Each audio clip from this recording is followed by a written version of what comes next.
நெல் சாகுபடியில் தண்ணீர் ஒரு முக்கிய காரணியாகும். ஆனால் நமக்கு தேவையான ஒவ்வொரு இடத்திற்கும் தண்ணீர் வழங்குவது கடினம் என்பதை நாங்கள் அறிவோம். ஆனால் நாம் மழைப்பொழிவு முறையை பார்த்து அதற்கேற்ப நெல் பயிரிடலாம். குறிப்பாக மழைக்கு முன் விதைகளை விதைப்பதன் மூலம் மழை நீரை கொண்டு நெல் சாகுபடியை மேற்கொள்ளலாம். அதைத்தான் நாங்கள் மானவாரி என்கின்றோம். மானவாரி என்பதும் இம்முறையே. வறண்ட மண்டலத்தில் அக்டோபரில் கனமழை வருவதற்கு முன்பு புழுதியுழவு செய்து முதல் வாரத்தில் விதைப்பு செய்யப்படுகிறது. இந்த விதைகள் அக்டோபர் மாதத்தின் நடுப்பகுதியில் பெய்யும் கனமழையின் போது முளைக்கும். மழையை முழுவதுமாக நம்பியிருக்கும் இந்த சாகுபடி நீர் வசதி இல்லாத பகுதிகளில் மேற்கொள்ளப்படும் நெல் சாகுபடிக்கு ஒரு நல்ல நீர் மேலாண்மை முறையாகும். வளிமண்டலவியல் திணைக்களத்தினால் வழங்கப்படும் மழைப்பொழிவு முன்னறிவிப்புகளின் அடிப்படையில் விதைப்பு மேற்கொள்ளப்படும். தண்ணீர் அவசியமான நேரத்தில் சேமித்து வைத்துள்ள குளத்து நீரை பயன்படுத்தலாம். வான நீரால் நிரம்பிய சிறிய கிராம குளங்கள் உள்ள பகுதிகளில் வசிக்கும் நெல் விவசாயிகளுக்கு தங்கள் குளங்களில் தண்ணீரை சேமித்து நெல் பயிரிடுவதற்கான சிறந்த வழி முதல் மழையுடன் நிலத்தை தயார் செய்வதாகும். குளத்தில் நீர் நிரம்பி தண்ணீர் திறக்கப்படும் வரை காத்திருப்பதை விட மழையை கொண்டு நிலத்தை தயார் செய்தால் குளத்தில் நிரம்பும் தண்ணீரை பயன்படுத்தி பயிரின் மீதமுள்ள வளரும் பருவத்தை முடிக்க முடியும். இவ்வாறாகத்தான் நாம் வரையறுக்கப்பட்ட நீரை நிர்வகிக்க முடியும். இப்போது மண்ணை தயார் செய்வதற்கு எந்த வகையான இயந்திரங்கள் மற்றும் உபகரணங்கள் பொருத்தமானவை என்பதனை பார்ப்போம். முதலாவதாக நிலத்தை தயாரிப்பதில், அதாவது நிலத்தை முதன்மையாக தயாரிப்பதில் நாம் ஒரு வட்டு கலப்பை, ஒரு வலைப்பலகை கலப்பை அல்லது ஒரு கொக்கி கலப்பையை பயன்படுத்தலாம். ஒரு வட்டு கலப்பையை பயன்படுத்தி சுமார் 8 அங்குல ஆழமுள்ள மண்ணின் அடுக்கை புரட்டலாம். ஒவ்வொரு 2 அல்லது 3 பருவங்களுக்கும் ஒரு முறை மண்ணை இப்படி திருப்புவது முக்கியம். இதன் மூலம் களை கொல்லிகளை பயன்படுத்தாமல் களைகளை கட்டுப்படுத்த முடிகிறது. அடிப்படை நில தயாரிப்பின் போது களைகள் மண்ணில் புதைக்கப்படுகின்றன. அதன்பின் சுமார் 2 வாரங்களுக்கு வயலில் தேங்கியிருக்கும் நீரினால் மண்ணில் புதைக்கப்பட்ட களை விதைகள் மற்றும் தளிர்கள் அழுகுவதன் மூலம் களைகளின் எண்ணிக்கையை சுமார் 60% வரை குறைக்கலாம். அது மட்டுமல்லாமல் இந்த வழியில் மண்ணை திருப்புவதால் சூரிய ஒளி படுவதன் மூலம் மண்ணில் உள்ள தீங்கு விளைவிக்கும் நோய்கள் மற்றும் பூச்சிகளை அழிக்க முடியும். மேலும் இதனால் மண்ணின் அமைப்பு மற்றும் காற்றோட்டம் மேம்படுத்தப்படுகிறது. உங்கள் விவசாய நிலத்தில் கடினமான மண் இருந்தால் நீங்கள் ஆள் கலப்பை அல்லது வலைப்பலகை கலப்பையை பயன்படுத்தலாம். இதன் நன்மை என்னவென்றால் உருட்டப்படும் புல்லின் அளவை அதிகரிக்கவோ குறைக்கவோ தேவைப்பட்டால் அதற்கேற்ப அமைப்புகளை சரி செய்யும் திறன் நமக்கு உள்ளது. முதன்மை மண் தயாரிப்பின் போது மேற்பரப்பு மண்ணை புரட்டுவதற்கு நாம் கொக்கி கலப்பையை கூட பயன்படுத்தலாம். கொக்கி கலப்பையால் ஆழமாக உழ முடிந்தாலும் மண்ணை புரட்ட முடியாது. 2ஆம் நிலை உழவில் மண்கட்டிகளை சிறிய துண்டுகளாக உடைக்க ஒரு ரொட்டவேட்டரை பயன்படுத்தலாம். இருப்பினும் நம் நாட்டில் பயன்படுத்தப்படும் ரொட்டவேட்டர் அதிக அளவு நீர் சேதத்தை ஏற்படுத்துகிறது. ஏனென்றால் ரொட்டவேட்டரை பயன்படுத்தி தழைக்கூளம் போடும்போது மண்ணில் தண்ணீர் தேங்கி நிற்க வேண்டும். நீர் சேதத்திற்கு கூடுதலாக இது களை வளர்ச்சியையும் ஏற்படுத்துகின்றது. மேலும் ரொட்டவேட்டர் சுமார் 3 அங்குல ஆழத்தில் மண் அடுக்கை உடைப்பதுடன் மேலும் லேசான வறட்சி நிலையில் பூமியில் வெடிப்புகள் உருவாகின்றன. எனவே ரொட்டவேட்டர் 2ஆம் நிலை உழவுக்கு பயன்படுத்தப்பட்டாலும் அது முதன்மை உழவுக்கு ஏற்றதல்ல.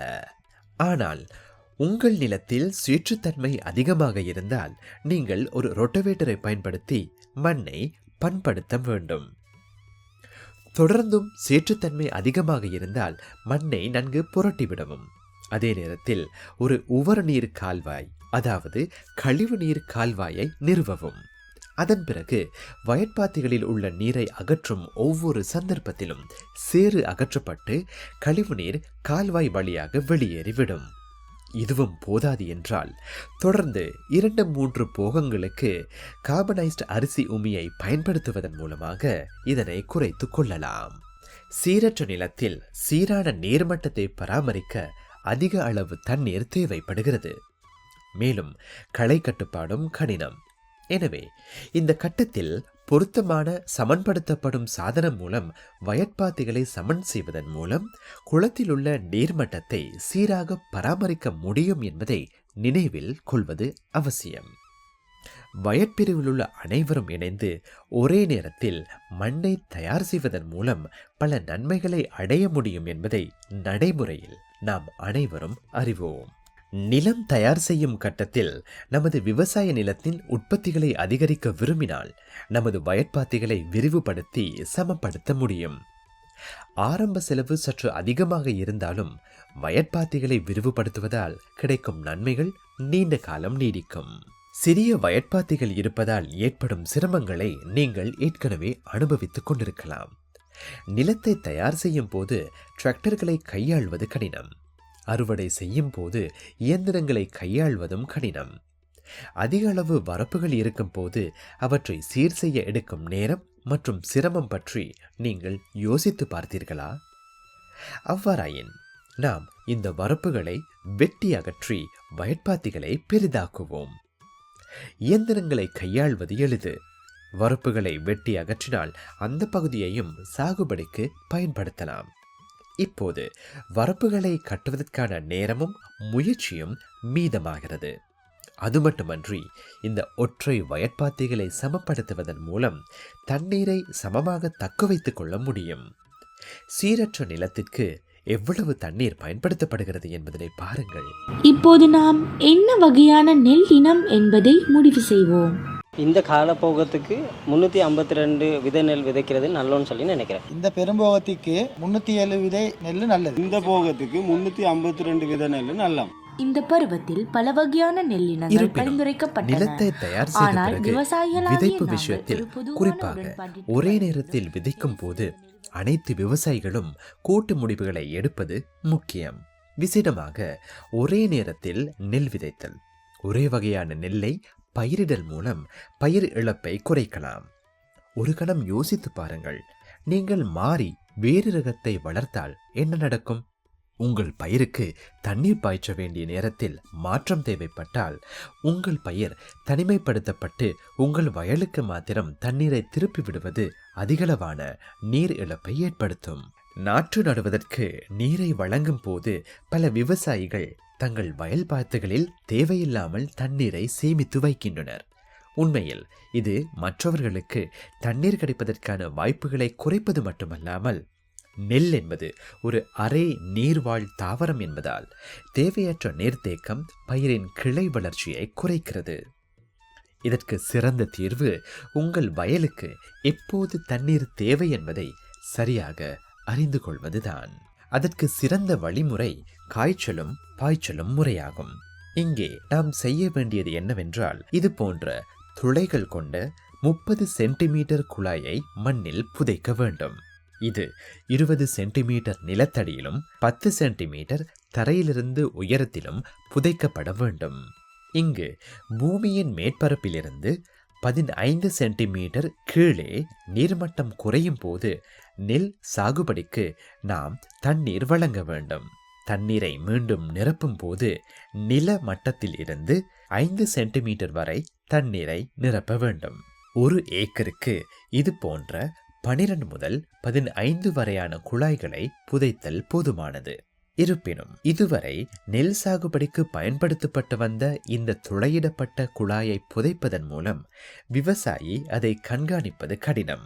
ஒவ்வொரு குழாய்களையும் உற்று நோக்குவது மிகவும் கடினம். மேலும் நெல் நாற்றுக்களின் வளர்ச்சியின் பின் இந்த குழாய் துண்டுகள் எந்த இடத்தில் வைக்கப்பட்டது என்பதனை கண்டுபிடிப்பதும் கடினம்.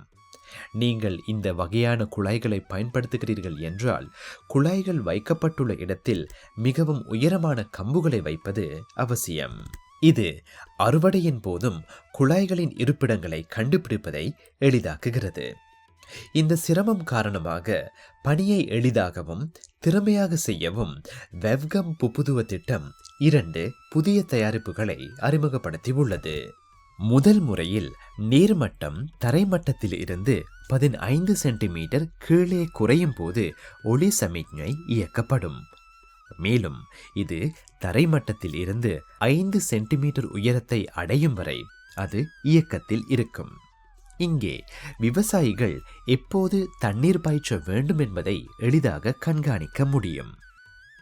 இரண்டாவது முறை ஒரு பிளம்ப் லைனை பயன்படுத்தி நிலத்தில் நீர்மட்டத்தை குறிக்க ஒரு சாதனத்தை பயன்படுத்துவது. இங்கு நீர்மட்டம் தரையிலிருந்து 15 சென்டிமீட்டர் கீழே குறையும் போது நீர்ப்பாசனம் தொடங்கப்பட வேண்டும்.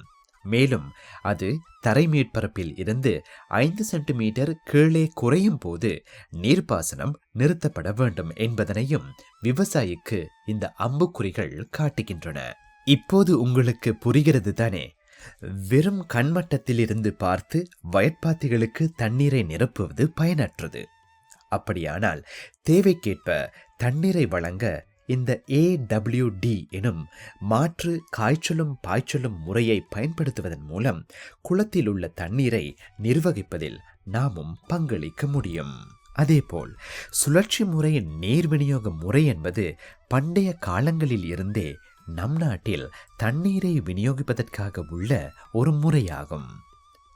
சாகுபடிக்கு தேவையான நீரின் அளவை அடிப்படையாக கொண்டு நீர் அட்டவணையின்படி குளத்து நீரை பகிர்ந்து வழங்கினால் எமது பெருமதிமிக்க நேரத்தையும் குளத்தில் உள்ள நீரையும் சேமிக்க முடியும். சுழற்சி முறை நீர் விநியோகத்தின் சரியான வழிமுறையாவது வயற்பிரிவின் கீழ்ப்பகுதியில் இருந்து தண்ணீரை வழங்கி பின்னர் மேலே செல்வதாகும். இந்த முறை மூலம் நீரோடையானது எப்போதும் ஈரலிப்பாக இருப்பதால் கசிவுக்குள்ளாகும் நீர் காரணமாக மேல்நிலை வயல்களுக்கு நீர்ப்பாசனம் செய்ய எடுக்கும் நேரத்தை குறைக்கின்றது. மேலும் இரவில் தண்ணீரை விநியோகிக்க முடிந்தால் ஆவியாதல் இழப்புகளும் குறைக்கப்படும். சுழற்சி முறை நீர் விநியோக அட்டவணைக்கு நாம் பழகிவிட்டால் தண்ணீர் எடுக்க இரவு முழுவதும் விழித்திருக்க வேண்டியது இல்லை. நம் முறைக்கு ஏற்ற நேரத்தில் மட்டும் வயலுக்கு சென்றால் போதும். அதேபோல தண்ணீரை திறக்கச் செல்லும் போது ஏற்படும் மனக்கசப்புகள் மற்றும் மோதல்கள் கூட நடக்காது. குளத்தில் இருந்து தண்ணீரை வழங்கும் போது மிகவும் கவனம் செலுத்த வேண்டிய பல விஷயங்கள் உள்ளன. வானிலை முன் அறிவிப்புகள் என்பது அவற்றுள் ஒன்று. மழை பற்றி வானிலை அறிக்கை கிடைக்கின்றது. மழை பெய்யும் நாள் பற்றியும் போனுக்கு தகவல் வருகின்றது. அத்தினத்தில் மதகை நாம் திறக்க முடிவு செய்திருந்தாலும் கூட அதை திறக்க வேண்டாம் என்று நான் சொல்லேன். நாங்கள் மழையை பார்த்து மதகை திறந்தால் எமக்கு நீரை சேமிக்க முடியும் என தீர்மானிப்போம். இப்படித்தான் விவசாயம் செய்தோம் 2 வருடங்களாக. அதனால் தண்ணீர் சேமிக்கப்படுகின்றது. இப்படியாக சேமிக்கப்பட்ட நீரின் மூலம் அடுத்த போகத்திலும் விவசாயம் செய்ய முடிகின்றது. வானிலை முன் அறிவிப்புகளை பயன்படுத்தி உருவாக்கப்பட்ட வேளாண் வானிலை ஆலோசனைகளின் அடிப்படையில் பருவகால தீர்மானங்கள் மட்டுமல்ல, குளத்திலிருந்து எப்போது தண்ணீரை வெளியேற்ற வேண்டும் என்பதனையும் கூட நாம் தீர்மானிக்க முடியும். 10 நாள் முன் அறிவிப்பு இங்கே மிகவும் முக்கியமானது. ஓரிரு நாட்களில் மழை பெய்தால் எங்கள் குளத்தில் இருந்து தண்ணீர் திறப்பதை தற்காலிகமாக நிறுத்தி வைக்கலாம். முடிந்தவரை மழையை பயன்படுத்தி எமது பயிர்களுக்கு ஊட்டமளிப்பதன் மூலம் குளத்தின் தண்ணீரை சேமித்து மற்றொரு பருவத்திற்கு அல்லது இடைநிலை பருவத்திற்கு எளிதாக செல்லலாம். இந்த 10 நாள் முன்னறிவிப்பு நெல் விதைத்தல், அறுவடை செய்தல் மற்றும் உலர்த்துதல் போன்ற பணிகளுக்கு முக்கியமானது. இருப்பினும் ஒவ்வொரு விவசாயியும் வானிலை முன் அறிவிப்புகள், மழைப்பொழிவில் ஏற்படும் மாற்றங்கள் மற்றும் மழைப்பொழிவு முறைகள் குறித்து விழிப்புடன் இருப்பது மிகவும் முக்கியம். குளத்திற்கு அருகில் மழைமானி நிறுவப்பட்டால் மழையின் அளவை எளிதாக கண்டறிய முடியும். மழைமானி அளவீடு 1 அங்குலம், அதாவது 25 மில்லிமீட்டர் என்றால் குளத்தில் இருந்து தண்ணீரை வெளியேற்றாமல் 2 நாட்களுக்கு சேமிக்கலாம். இந்த எல்லா சந்தர்ப்பங்களிலும் குளத்தில் நிறுவப்பட்ட ஆழ அளவீட்டை பயன்படுத்தி ஏக்கர் அடியின் அடிப்படையில் தொட்டியில் தற்போதைய நீர்மட்டத்தை அறிந்து கொள்வது மிகவும் முக்கியம். இதனால் நீர் வெளியேற்றம் குறித்து முடிவுகளை எடுக்க முடியும். குளத்தில் உள்ள நீரின் அளவையும் மழைப்பொழிவின் வடிவத்தையும் அறிந்து கொள்வது பச்சை பயிறு மற்றும் தட்டை பயிர் போன்ற ஊடு பயிர்களுக்கு எளிதாக மாற உதவுகிறது. குறிப்பாக தனது நிலத்தை இயற்கை முறையில் உரமாக்க விரும்பும் ஒரு விவசாயி அறுவடைக்கு பிறகு சன்ஹெம் போன்றவற்றை பயிரிட முடியும். சணப்பை அறுவடையை மடக்கி உழுது உரமாகவோ அல்லது 60 நாட்களுக்கு பிறகு விதைகளாகவோ பயன்படுத்தலாம். நீங்கள் 1 ஏக்கரில் சணப்பை பயிரிட்டால் உங்கள் பயிருக்கு சுமார் 120 கிலோகிராம் நைட்ரஜன் கிடைக்கும். இதன் மூலம் பசளை செலவை குறைக்கலாம். அதேபோல் அடிப்படை மண் தயாரிப்புக்கு பிறகு அசோலாவை மண்ணில் சேர்ப்பதன் மூலம் சாகுபடிக்கு தேவையான நைட்ரஜனையும் பெறலாம். பச்சை பயிறு அல்லது தட்டை பயிறு போன்றவற்றை நிலத்தில் வளர்ப்பதன் மூலம் உங்கள் பயிர் நிலத்தில் நைட்ரஜனை சேர்ப்பது மட்டுமல்லாமல் கூடுதல் வருமானத்தையும் ஈட்டலாம். வறண்ட வலயத்தில் மழைப்பொழிவு காலம் மேலும் குறையும் என்று காலநிலை முன் அறிவிப்புகள் தெரிவிக்கின்றன. எனவே அங்கீகரிக்கப்பட்ட நெல் ஆராய்ச்சி நிறுவனங்களால் பரிந்துரைக்கப்பட்ட குறுகிய காலத்தில் விளைச்சல் தரும் நெல் ரகங்களை தேர்ந்தெடுப்பது புத்தி சாதுரியமான விடயமாகும். பயிரிடப்பட்ட நிலத்திலிருந்து அதிகபட்ச உற்பத்தி திறனை அடைய இந்த நடவடிக்கைகளை பின்பற்றுவது மிகவும் முக்கியம். தற்போதைய காலநிலை மாற்றங்கள் பாரம்பரிய அறிவுக்கு சவாலாக மாறியுள்ளன. இருப்பினும் சரியான சாகுபடி முறைகளை பின்பற்றுவதன் மூலமும் மழைப்பொழிவு முறைகள், குளத்து நீர்மட்டம், ஆவியாதல், முந்தைய பருவ அனுபவங்கள், வானிலை முன்னறிவிப்புகள் போன்ற தகவல்களையும் தரவுகளையும் கணக்கிடுவதன் மூலமும் சரியான நீர் மேலாண்மை மூலம் சாகுபடியை திட்டமிடுவதன் மூலமும் நீங்கள் நிச்சயமாக அபரிமிதமான அறுவடையை அடைய முடியும்.